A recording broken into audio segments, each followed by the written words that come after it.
Are you a footwear designer who finds it difficult to start a sole design with a blank page? I'm Defne Yalkut, a technical footwear designer and a sole design expert with more than 20 years of experience. Since I've been designing soles for so many years, I know exactly how you feel.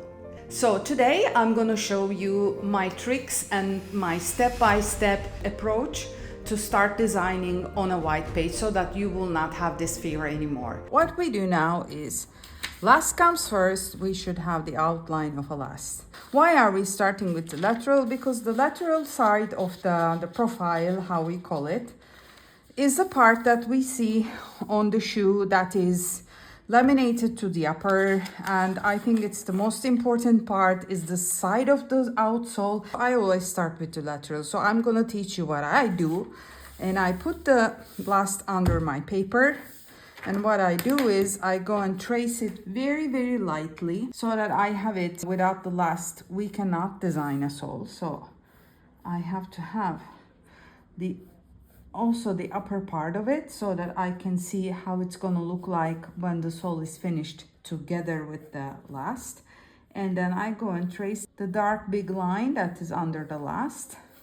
And now I take the page out. The second thing that I do is I take the ruler.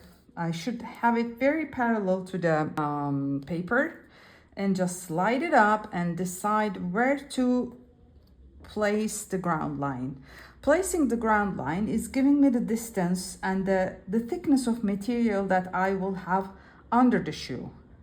So how do I define this? It depends on the brief, it depends on the sport, it depends on the function. So let's say that I'm gonna make a fashion outsole, which is running inspired, and it's gonna be quite bulky. So I'm giving a lot of distance from the last to the bottom. And then I go and do my ground line. The ground line is fundamental.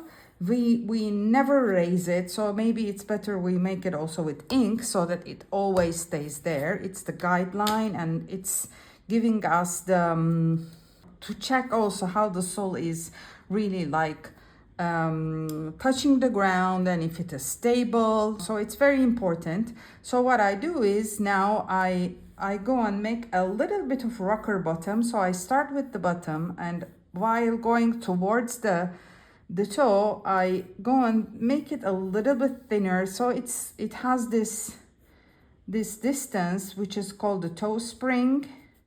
So this is also something that we talk a lot in all our lessons, how to determine it, how to define it, and why and how of the toe spring. And then we go and make a heel spring so that it's easier to walk. So it's kind of a rocker bottom because we have a really bulky sole, right? So then what I do is I go and define the top line. The top line is giving me the second part of the sole that is going to determine the whole thickness and the volume. It is called the volume of the sole. So what I do is I go and start with at least 2 millimeters. So this is, let's say, 2 millimeters of lamination margin, which means if I don't have these 2 millimeters, it's going to be very difficult for me to laminate my sole to the upper. So it's better to have it. So I keep it as a guideline for the minimum. And then I would go and make a nice top line. So here I always keep in mind that I have this part, you know, which is the bottom part of the last. So I don't go under.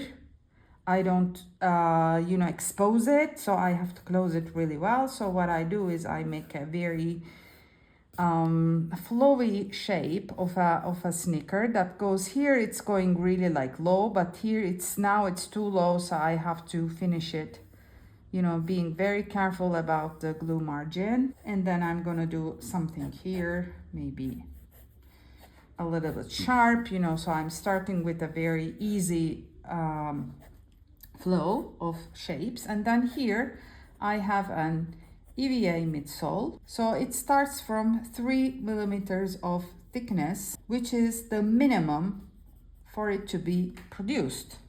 So what I do is I go and pop out a little bit, and also here I will do it afterwards, deciding on the material. We never make the sole which is attached to the upper. we have to give the material thickness. This is one of the problems that my students always have. They go and attach it as if it is made of paper. It shouldn't be like that. So I can also make a little silhouette of a shoe so that I start to see how they look together.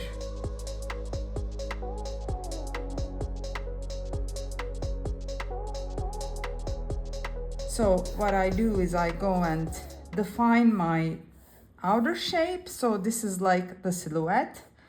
And then I want to do a toe bumper, which is gonna be rubber. So until here, I have the outlines. Now I have to split the materials, which means that I have a midsole and I have an outsole.